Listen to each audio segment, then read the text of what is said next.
Lalawigan ng Quezon ang isa sa pinakanapuruhan ng Bagyong Glenda. Pero matindi rin ang pinsala sa mga probinsya sa Bicol Region. Bagamat nakamit nila ang target na zero casualty doon. Live mula sa Legazpi City sa Albay, may report si Steve Dailisan. Steve? Ma'am Jess, kung meron daw matatawag na consolation prize, ika nga, yung mga taga-probinsya ng Albay, yan yung pagtamo nila ng zero casualty sa pananalasa nitong si Bagyong Glenda. Yung zero casualty na yan, hindi naman daw imposibleng matamo kung magpaplano at maninigurado ilang araw bago sumapit yung pagdating ng bagyo. Tapos yan sa army. Natupad ang target na zero casualty sa Albay pero di biro ang hagupit na ipinatikim ng Bagyong Glenda sa probinsya na siyang unang binayo ng bagyo. Sa sobrang lakas ng buhos ng ulan kagabi, halos wala nang makita sa paligid. Mismo ang mga volunteer nga nagtago na. Maging kami mga taga-media na paatras. Maya't maya ang tunog ng nilalamukos na yero. Maya-maya pa tunog naman ng mga nababasag na salamin. Unti-unting tumaas ang baha na umabot hanggang tuhod. Pinasok ng tubig ang isang hotel kaya inilipat sa mas ligtas na lugar ang mga guest. Kinabukasan, kitang-kita ang pinsalang iniwan ng bagyo. Maraming bahay ang pinadapa ng pinagsama-samang hambalos ng malakas na hangin, alon at ulan. Opo, lahat na nangubos na. Wala na. Landmark dito sa Bicol University, itong century-old na acacia tree. Survivor ito ng napakaraming bagyo kabilang ng Reming. Pero walang sinabi itong dambuhalang puno, yung kanyang mga naglalakihang ugat dahil pati yung mismong konkreto na hugot. Lahat ng yan dahil sa lakas na ipinamalas ni Bagyong Glenda. May mga negosyo ring natenga dahil pinasok ng baha tulad ng computer shop na ito sa Legazpi City. Pero di bali na raw na ilang araw nakita ang mawala kesa buhay.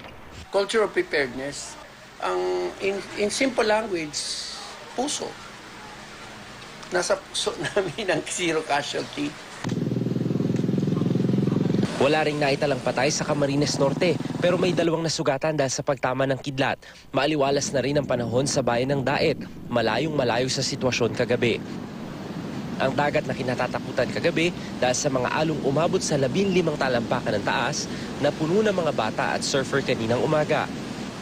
Pero sa paligid, bakas na bakas pa rin ang pinsalang iniwan ng kalamidad. Sa bayan ng Mercedes, may mga bahay na nasira ng alon na tinangay ng hangin. Posibleng mas grabe pa raw ang pinsala kung wala ang seawall na ito. Kung wala yan, di lahat kami rito. Ano Diba? na? Kahit paano naman po at ko, yung mga buhay namin ay safety. Gaya ng Albay, nagdeklara ng state of calamity sa Naga City at buong probinsya ng Camarines Sur. Posible raw kasing umabot sa 80% ng agrikultura ang naapektuhan ng bagyo. Wala pang naitalang patay pero 7 ang sugatan. May 30 bahay ring nawasak ng ipo-ipo sa bayan ng Tinambak. Hindi na rin mapakikinabangan ng 2 classroom sa Canayonan Elementary School matapos gibain ng malakas na hangin. Sa Quezon, walang duda kung bakit dito raw naitala ang pinakamaraming pinsala. Ang mga bahay sa coastal area na gawa sa kahoy at yero animoy gawa lang sa tingting at papel kung padapain ng hangin. Napilitan ng news team na manatili muna sa isang gasolinahan. Pero kahit mga truck na nakaparada rito at mismong bubong ng gasolinahan, hindi nakaligtas sa bagsik ng bagyo. Saan ka man lumingon, kita ang mga sira-sirang estruktura, mga nabuwal na puno at nagsibagsak ang mga poste ng kuryente. Nagpabigat pa sa kalbaryo ng mga residente ang brownout sa bayan at bagsak na signal ng cellphone. Jessica, kung brown out dun sa mga kalapit probinsya at ilang lugar dyan sa Metro Manila, hindi sila nag-iisa dahil balot din sa kadiliman. Itong probinsya ng Albay, marami sa mga poste yung natumba. Pero ang hamon ni Governor Saceda dun sa Albay Electric Company ay ma-restore yung power dito ng hanggang 2 linggo. Kasi kawing-kawing na problema ang kaakibat niyan, lalo't walang mga establishment makapagbukas. Isang bangko lamang o yung ATM machine yung pinipilahan hanggang ngayong gabi. Mahaba yung pila dyan. Yung supply ng tubig ay problema rin nila. Yung klase, gustuin man daw nila na mag-resume na kaagad bukas. Kakailanganin pang kumpunihin yung mga nasira sa mga eskwelahan. Kaya most likely, sa Lunes na raw magbabalik yung klase.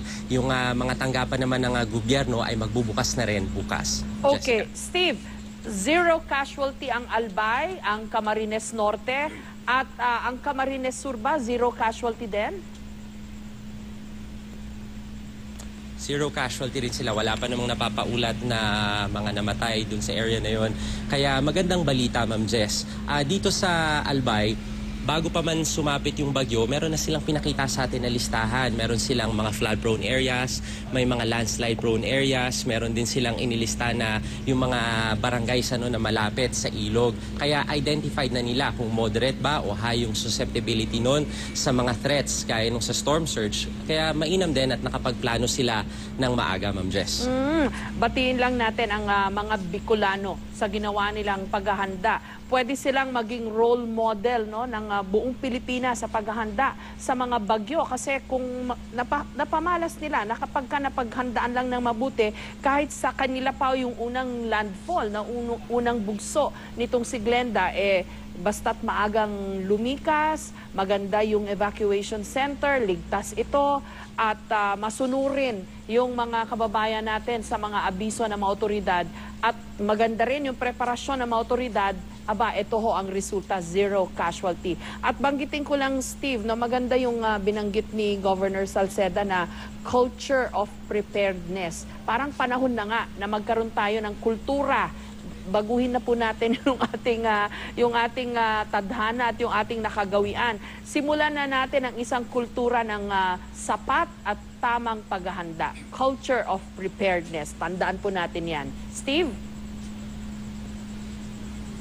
Tama ka dyan, Ma'am Jess, kasi yung kanila, yung pinairal nila dito, medyo sinashock nila ng kaunti yung mga residente. Para nang sa gayon, kumbaga sabi nga sa atin ni Governor Salceda, kung yung ibang mga LGUs nagdidili-dali pa sila, nagdedeklara muna ng suspension sa preschool, sa elementary, sa high school, yung ginawa raw nila dito sa Albay ay nung bago yung mismong araw ng pagtama ng bagyo, lahat na ng antas, sinuspindi na nila para makapaghanda.